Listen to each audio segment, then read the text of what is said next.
Hello everyone. Assalamualaikum. How are you doing? I hope everything is in good health. Okay, before watching this video, don't forget to subscribe, like, and share as much as possible because subscribe is free. Nah, jadi sebelum menonton video ini, jangan lupa like, subscribe, dan share video ini sebanyak-banyaknya ya. Karena subscribe itu gratis.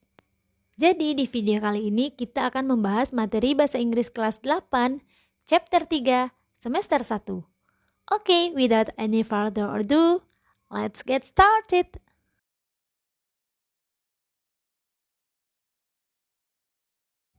Materi yang pertama adalah tentang obligation, yang artinya adalah keharusan, prohibition, artinya larangan, dan suggestion, artinya adalah saran.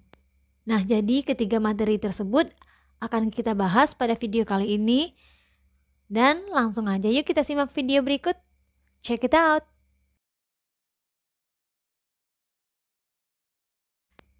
So, what is the meaning of obligation? Obligation adalah sebuah ungkapan yang digunakan untuk menyatakan sebuah keharusan atau kewajiban.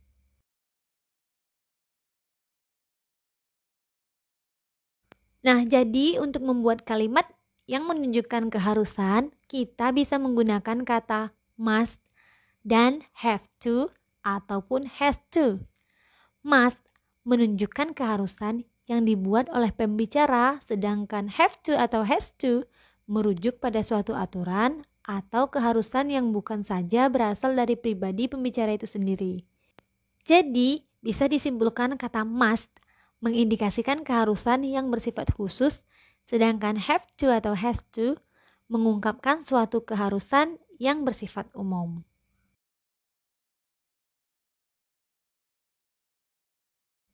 Nah, bagaimana cara membuat kalimat keharusan atau obligation?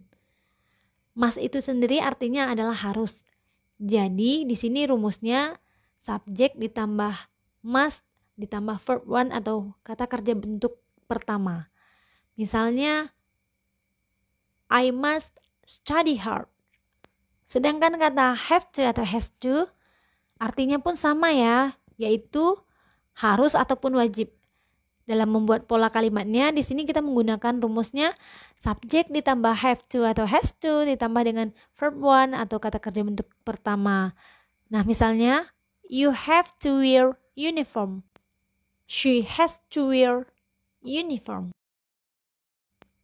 Nah, bagaimana pula dengan penggunaan kata have to atau has to ini, serta apa saja perbedaan di antara keduanya? Jadi, have to dipakai untuk subjek I, you, we, dan they. Sedangkan has to dipakai untuk subjek he, she, serta it.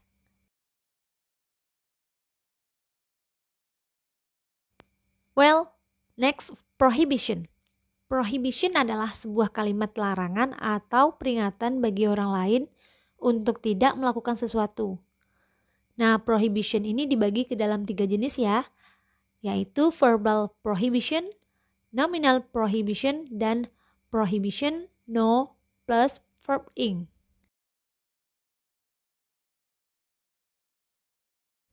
Yang pertama yaitu verbal prohibition. Nah, verbal prohibition ini menggunakan kata kerja verb di dalam kalimatnya ya. Prohibition ini juga selalu menggunakan verb one. Nah, ingat, kalimatnya harus dimulai dengan don't atau do not. Maka pola kalimatnya adalah don't ditambahkan dengan verb one. Contohnya, don't cry, jangan menangis. Don't sleep, jangan tidur. Don't go away, jangan pergi. Yang kedua, nominal prohibition. Nominal prohibition adalah kalimat yang menggunakan adverb atau kata keterangan, noun, kata benda, atau adjective atau kata sifat. Maka pola kalimatnya adalah don't ditambahkan dengan be ditambah adverb atau noun atau adjective. Nah, contoh kalimatnya, don't be here, jangan di sini. Don't be a dancer. Jangan jadi penari. Don't be lazy. Jangan malas. Jenis yang ketiga yaitu prohibition no plus verb ing. Selain bentuk verbal dan nominal prohibition, ada juga prohibition yang dibentuk dari kata no plus verb ing. Maka kata no di sini sama artinya dengan don't, yang artinya jangan.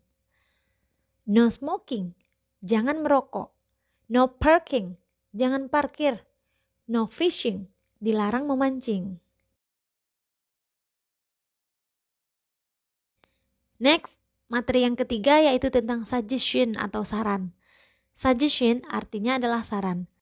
Nah, jadi salah satu cara yang sering digunakan untuk membuat kalimat saran adalah dengan menggunakan modal should ditambah dengan kata kerja. Should artinya seharusnya atau sebaiknya.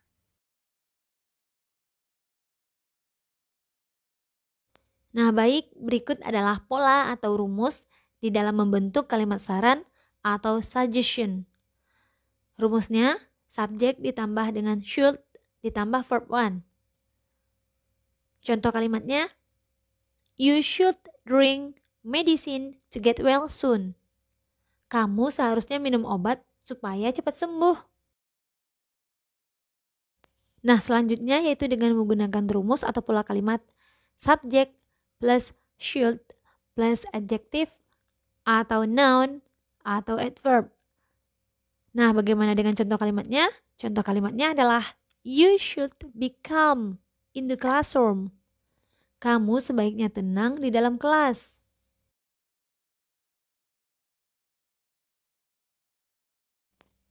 Baik, berikut adalah beberapa soal yang harus kita kerjakan untuk menambah pemahaman kita mengenai materi pada video kali ini. Soal yang pertama, Andi, what should we do when a teacher is talking? Budi, you blah blah blah. A, mustn't tell others. B, must listen to her. C, must talk to her. D, must close your eyes. Nah, silahkan difikirkan jawaban yang benarnya.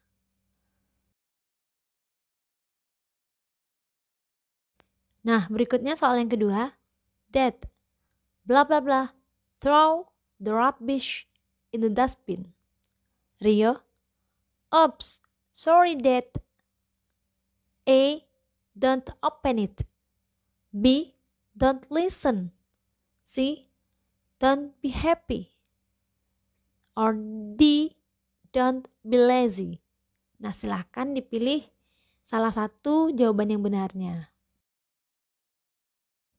Soal yang ketiga, Lucy, you look unhealthy. Anna, yes, I get headache. Lucy, you should go to a doctor soon. Anna, okay.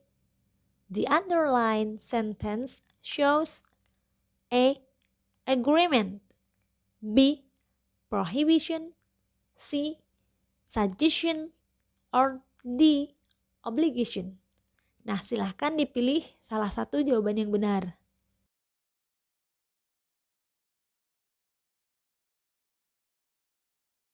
Nah, sampai di sini dulu materi kita pada pertemuan kali ini. And see you in the next video. Thank you. Assalamualaikum.